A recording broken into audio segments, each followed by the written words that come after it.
Now, as you work on solving these through, I hope that you remember what we were just doing with these days ago now, where we're going to start by factoring each equation. So, for each of these, if you didn't remember where to start, start by writing it in factored form.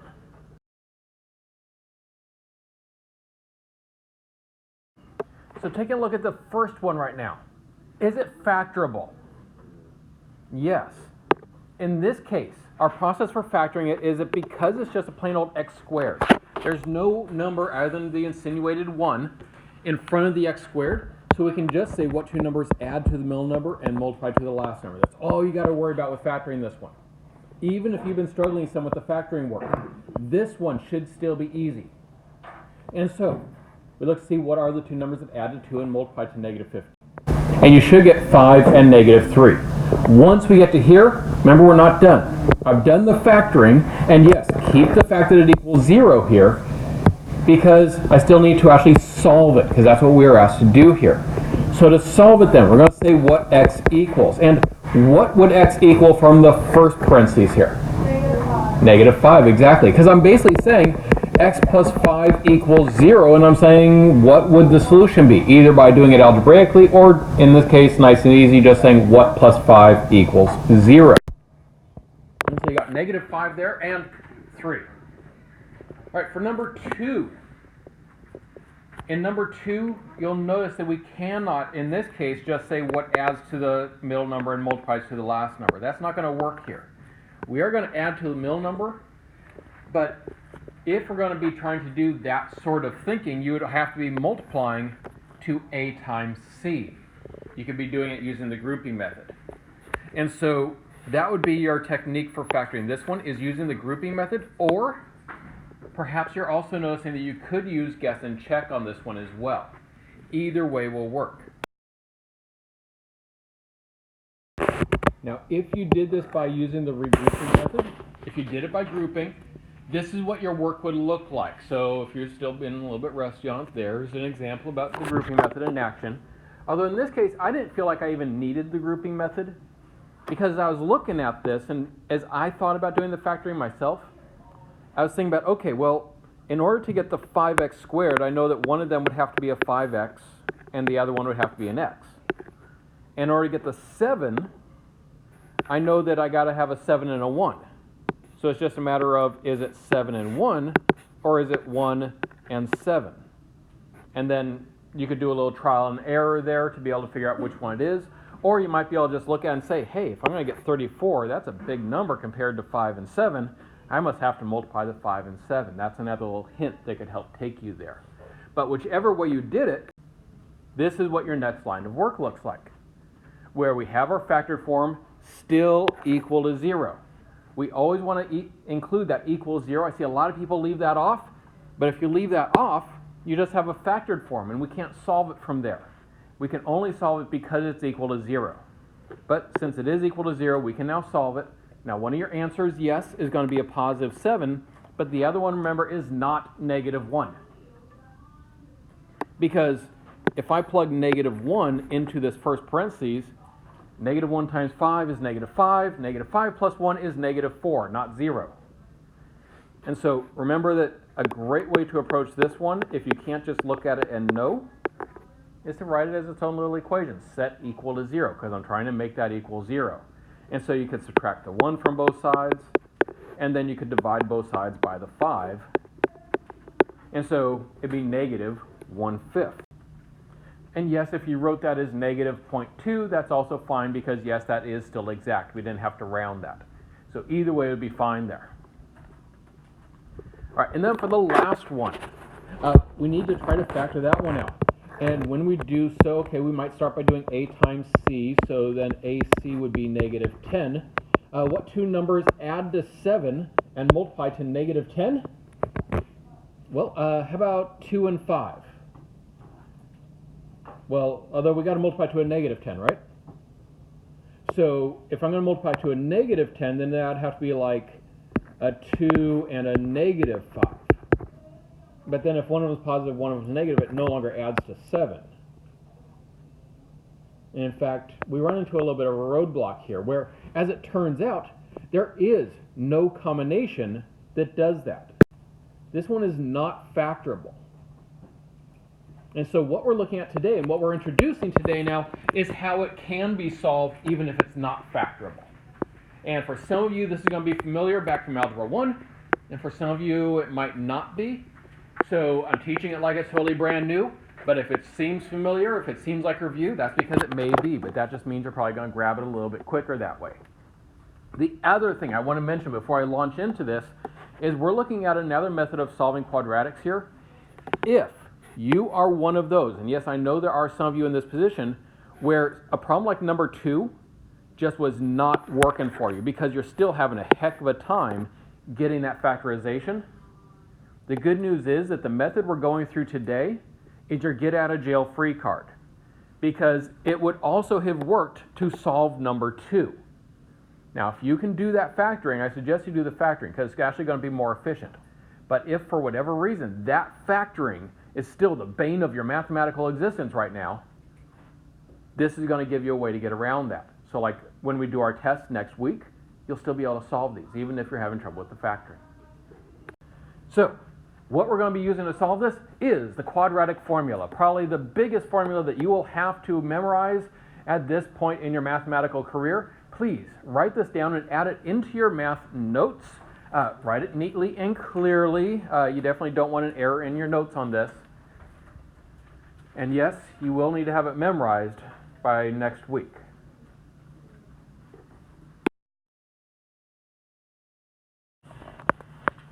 You are going to need to memorize this formula here. It's negative b plus or minus. So you notice that plus or minus symbol is coming in there. Remember we saw that come up before when we were solving using the square root property, where we take the square root of both sides of the equation. Where that plus or minus means that you have to do the whole equation once, where you're doing it with the plus in there, and then you have to do it again, the whole thing, with the minus in there. And we'll actually see how that applies here in a moment. And then, so it's negative b plus or minus the square root of b squared minus 4ac all over 2a.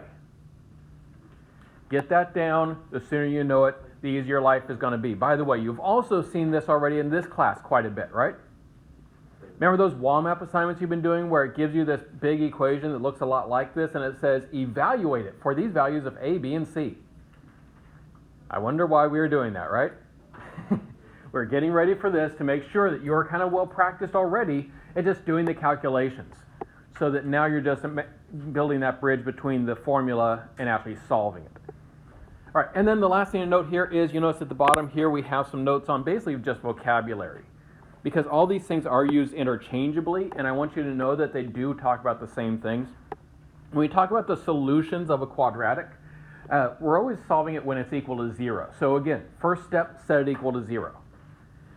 And because of that, our solutions are known also as zeros. Somebody might just say, what are the zeros of this equation?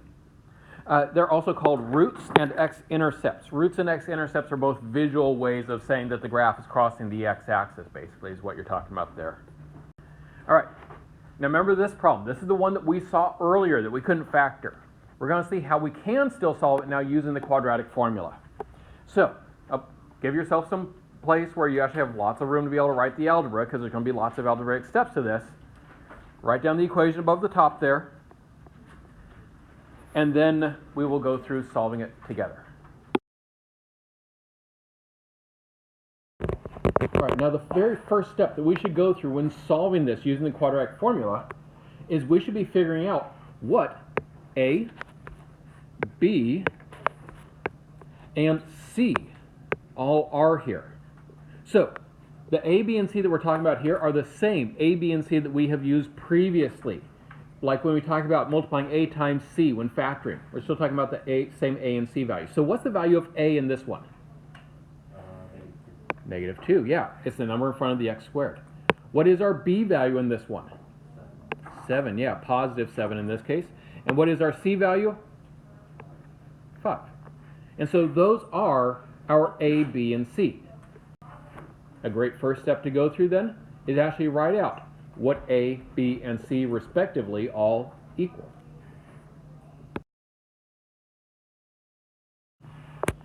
And then once we know what our a, b, and c values all are, we now can look to plugging it into the quadratic formula.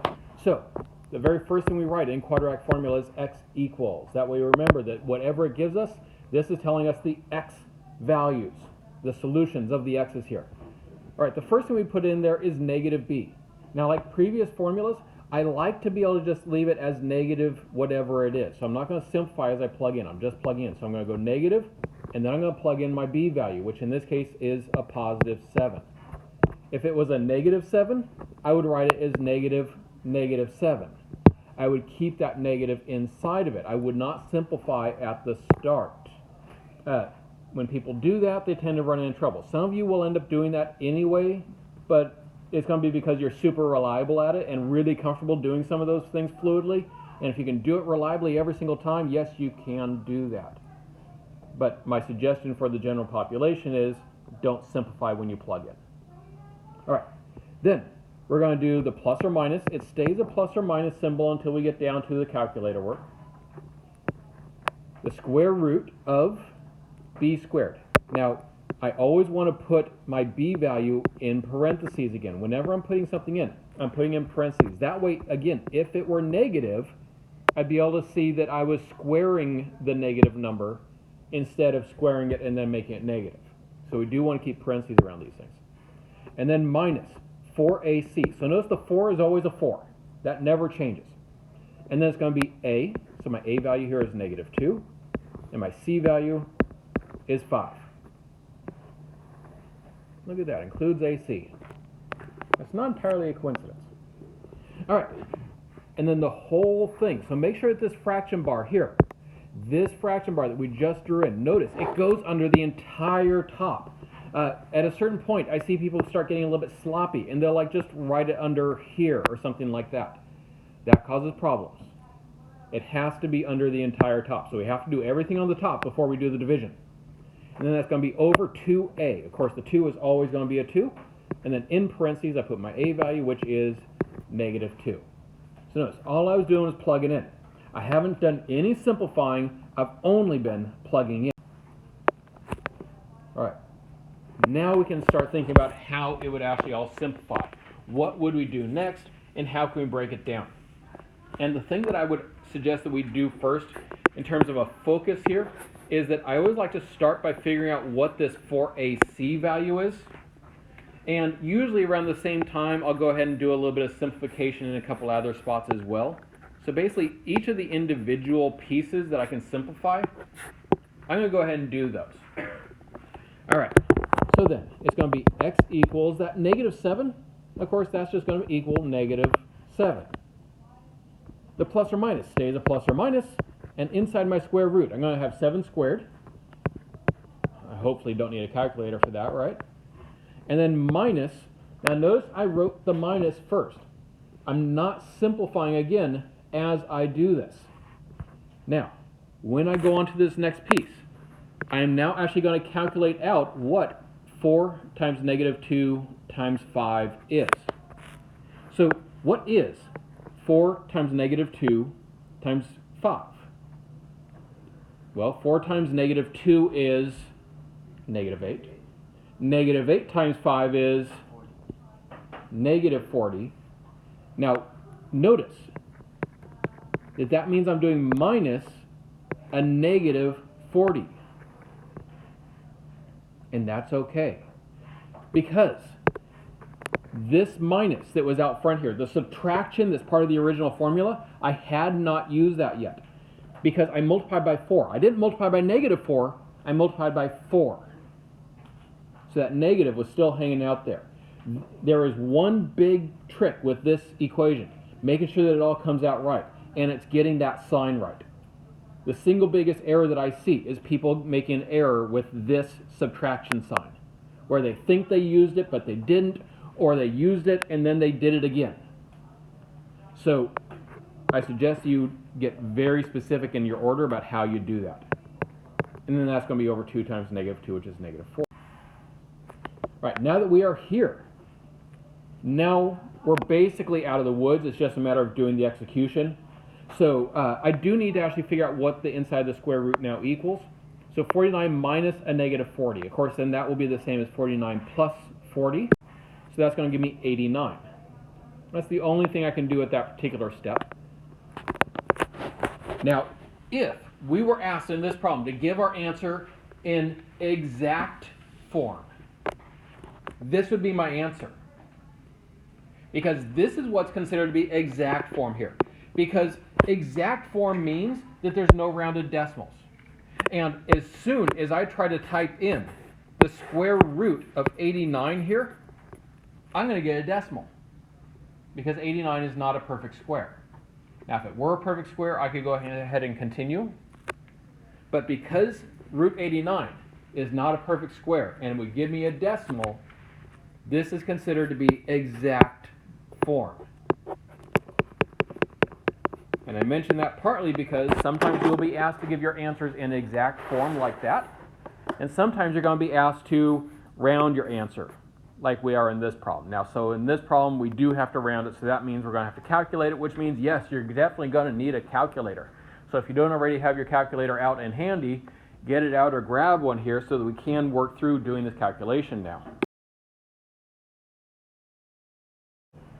All right, and so for doing this calculation, remember that the plus or minus means we got to do it once as plus, and we got to do it once in minus.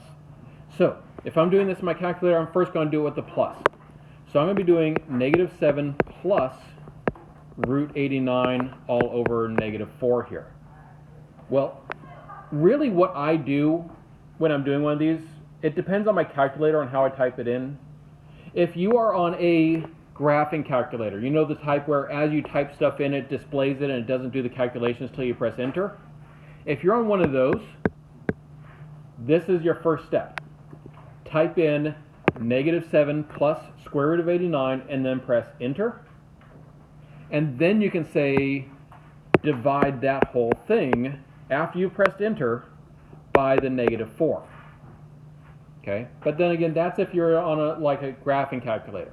Now, if you're on a scientific calculator, which is actually what most people are using, you'll want to be doing it a little bit differently instead. On a scientific calculator, we have to do a little bit of manipulation here in order to at least not run into some order of operations issues potentially. And so the first thing I do in my head, and you can even write this down, is I actually see it first as the square root of 89 minus 7. Because of course those are the same, right? Because the 7 is negative, so that's the same as subtracting 7. And so the first thing I want to do is I want to do the square root of 89. And so I type in my calculator 89, and then I press the square root button because I'm doing this on a scientific now. And that gives me about 9.43 and a whole bunch more decimals. And then minus 7. Now the temptation for some people is to do it just like that, where you write down 9.43, and then they press clear on their calculators. And then they type in 9.43 again. Why would you press clear? It's already showing on your calculator and includes all the decimals. Use that. In fact, if you try typing this number back in and doing the operations, you will often miss problems because you're going to end up with rounding error. Okay? So, with that 9.433981132 still showing on your calculator, you just then go ahead and say minus 7. And then at that point, that's what the entire top equals. So at that point, you then can say divide it by negative 4. Now, when dividing by negative 4, you say divide, then type the 4, and then press that plus minus button on the calculator. That plus minus button will make the 4 negative. And then you press the equals button after that. That way you're dividing by the negative 4. If you do that correctly, and then round it correctly, you should get as your first answer x equals, actually we're going to use a wavy equal sign because we're rounding here, and that means approximately equal, negative 0.61 for that first number. All right, now we have to do the other one, where we're going to be doing negative 7 minus root 89 all over negative 4. Now, the area that some people run into trouble with, especially doing this on a scientific calculator, is dealing with the negatives. If you're doing this, again, on a graphing calculator, again, just do it as you see it, where you're going to type in the top and then press enter and then say divide by -4. But if you're on a scientific, let's be very diligent about this. Now remember, I have to do the square root first. So I'd be doing a negative square root of 89 minus 7 this time. So if I'm going to be typing this into my calculator then, the very first thing I'm going to do is I'm going to do the 89, and then I'm going to press the square root key after that to give me the square root of 89. And then because I want that to be a negative root 89, I then press the plus minus button to find out what the negative square root of 89 is. So that gives me the negative square root of 89. Then I can go ahead and just say minus the 7. Once we have that, then it's again just a matter of dividing by that -4. So with that number showing, so you do -7, then press equals. So with that number showing, you then, and actually I'm going to write that equals there so we remember. We are then going to say divide by 4, and again make the 4 negative by pressing the plus minus button. And then again, there we press the equals button. And when you do that, you should then get our other solution of about 4.11. Make sure you can get both of those numbers, and if you can, then you're going to be in good shape here.